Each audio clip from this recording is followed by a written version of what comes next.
सुप्रभात विद्यार्थियों। आज हम सब कारक के अंतर्गत संप्रदान कारक का अध्ययन करेंगे।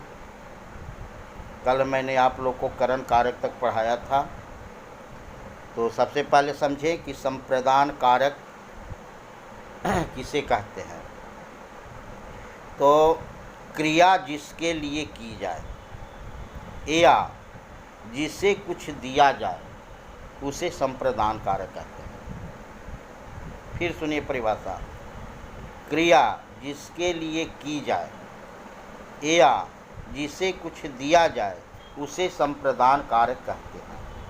इसका चिन्ह के लिए है, कहीं कहीं को चिन्ह का प्रयोग होता है।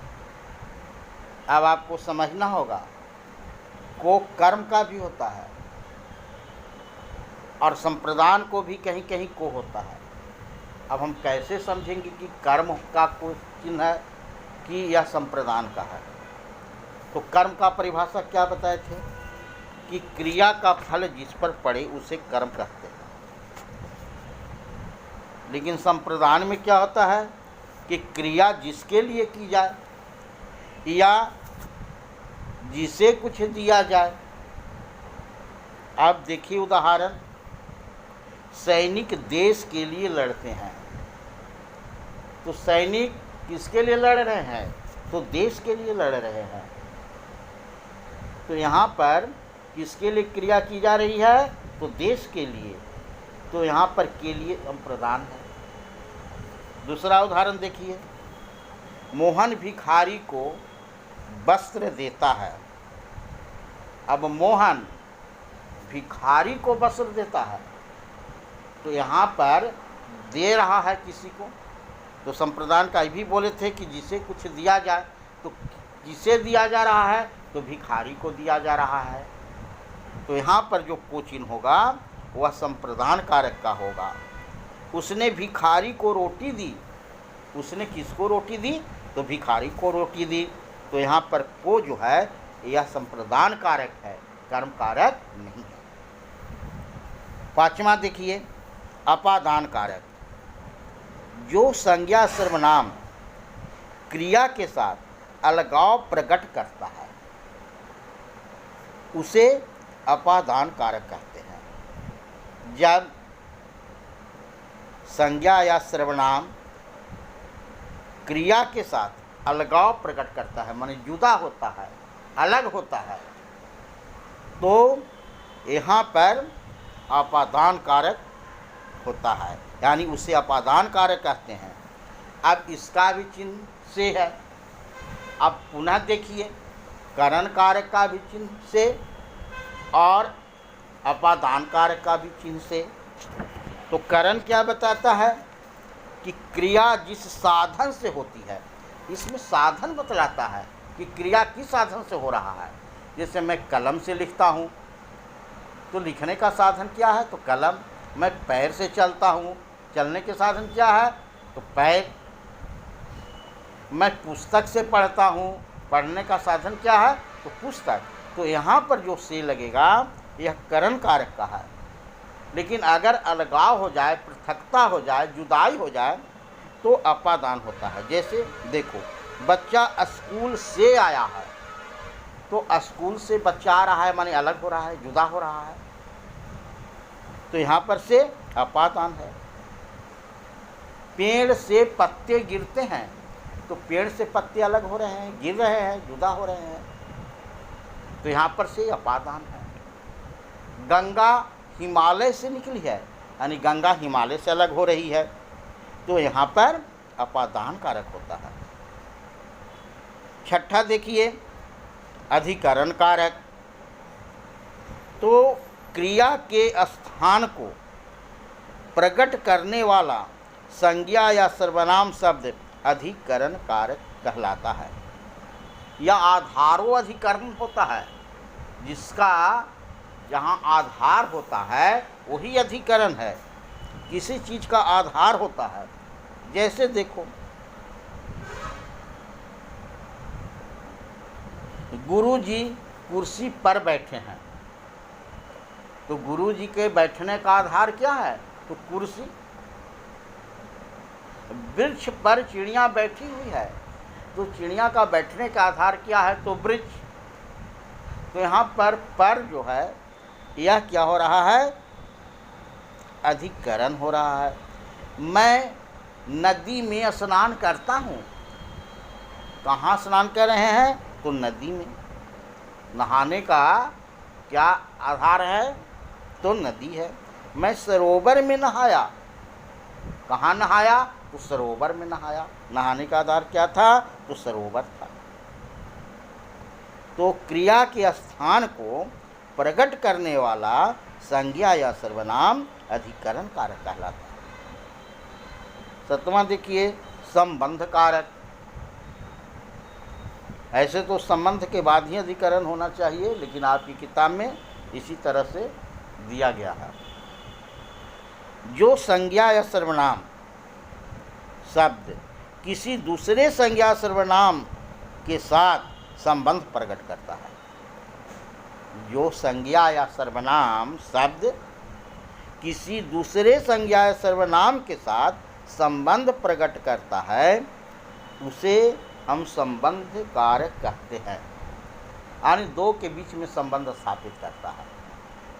एक संज्ञा दूसरी संज्ञा से या सर्वनाम दूसरे सर्वनाम से। इसका चिन्ह का, के, की, रा, रे, री होता है।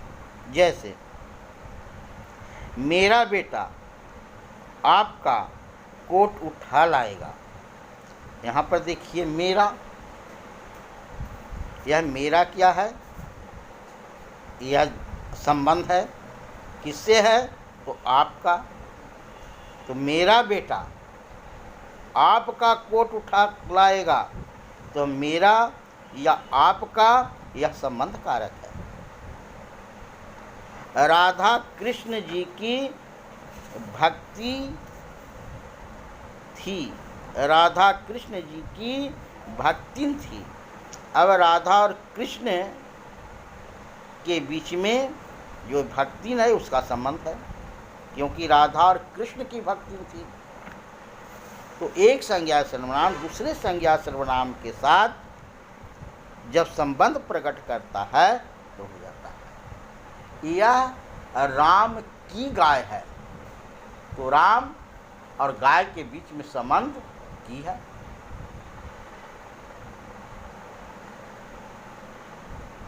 आठवां है संबोधन कारक।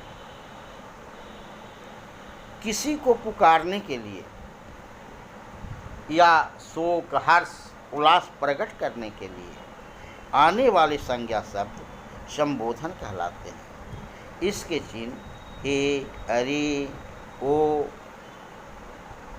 इत्यादि होते हैं। जैसे हे राम, यह क्या कर लिया? यहाँ पर हे तुरंत विस्मयादि बोधक चिन्ह लगेगा, यानी संबोधन कारक में ही चिन्ह होगा। उफ, आज बहुत गर्मी है। उफ के बाद तुरंत जो है से संबोधन कारक का चिन्ह लगेगा। अरे सीता जल्दी आओ।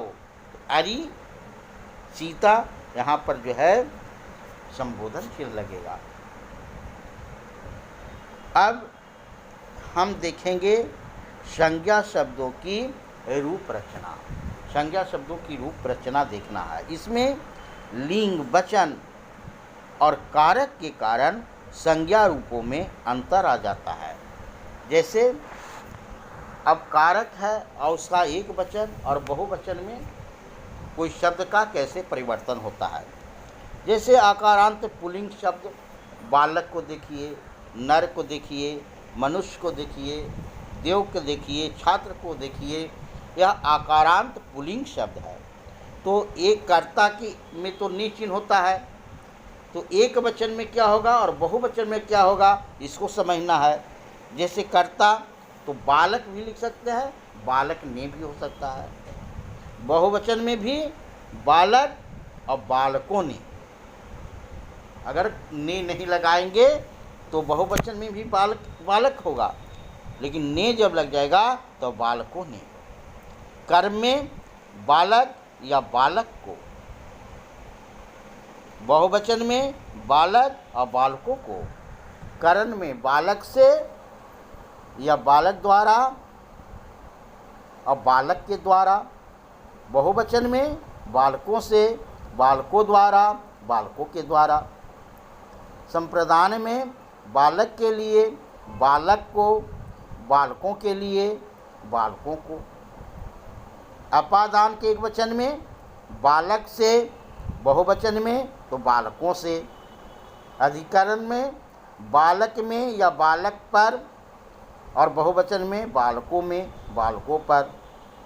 संबंध में बालक का या बालक के, बालक की, बालकों का, बालकों के और बालकों की। संबोधन हे बालक और हे बालकों। लेकिन यही आकारांत अगर लड़का हो जाए, आकारांत पुल्लिंग लड़का, तो रूप में परिवर्तन हो जाएगा। अब कर्ता के एक वचन में लड़का लड़के ने, बहुवचन में लड़के और लड़कों ने। कर्म में एक वचन में लड़के को, बहुवचन में लड़कों को। करण में एक वचन में लड़के से, बहुवचन में लड़कों से। संप्रदान में लड़के के लिए तो लड़कों को या लड़कों के लिए लड़कों को। अपादान में एक वचन में लड़के से और बहुवचन में लड़कों से। अधिकरण कारक में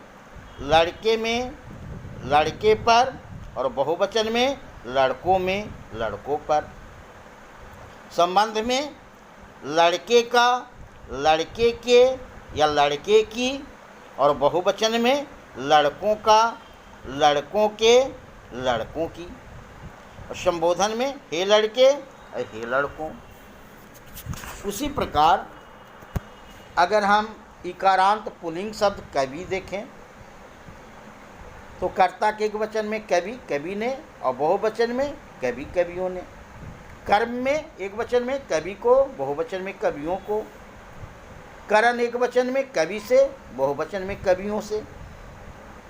संप्रदान एक वचन में कवि के लिए या कवि को और बहुवचन में कवियों के लिए, कवियों को। अपादान में एक वचन में कवि से, बहुवचन में कवियों से। अधिकरण एक वचन में कवि पर और बहुवचन में कवियों में, कवियों पर। संबंध एक वचन में कवि का, कवि के, कवि की और बहुवचन में कवियों का, कवियों के, कवियों की। और संबोधन में हे कवि, हे कवियों। अब इकारांत माली को देखें तो कर्ता एक वचन में माली, माली ने, बहुवचन माली, मालियों ने। कर्म एक वचन माली को, बहुवचन में मालियों को। करण एक वचन में माली से, बहुवचन में मालियों से। संप्रदान एक वचन माली के लिए, माली को और बहुवचन में मालियों के लिए, मालियों को। अपादान एक वचन में माली से, बहुवचन में मालियों से। अधिकरण एक वचन माली में माली पर, बहुवचन मालियों में मालियों पर। संबंध एक वचन माली का, माली की, माली के और बहुवचन मालियों का, मालियों की और मालियों के। संबोधन एक वचन हे माली, बहुवचन हे मालियों। अब उकारांत पुल्लिंग शब्द साधु को देखें। कर्ता एक वचन में साधु, साधु ने, बहुवचन में साधु, साधुओं ने। कर्म एक वचन साधु को, बहुवचन साधुओं को। करण एक वचन साधु से, बहुवचन साधुओं से। संप्रदान एक वचन साधु के लिए या साधु को और बहुवचन में साधुओं के लिए, साधुओं को। अपादान एक वचन साधु से, बहुवचन साधुओं से। अधिकरण एक वचन साधु में, साधु पर और बहुवचन में साधुओं में, साधुओं पर। संबंध एक वचन साधु का, साधु की, साधु के और बहुवचन में साधुओं का, साधुओं की, साधुओं के। संबोधन एकवचन हे साधु और बहुवचन में हे साधुओं।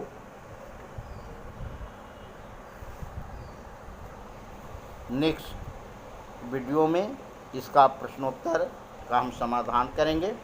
धन्यवाद।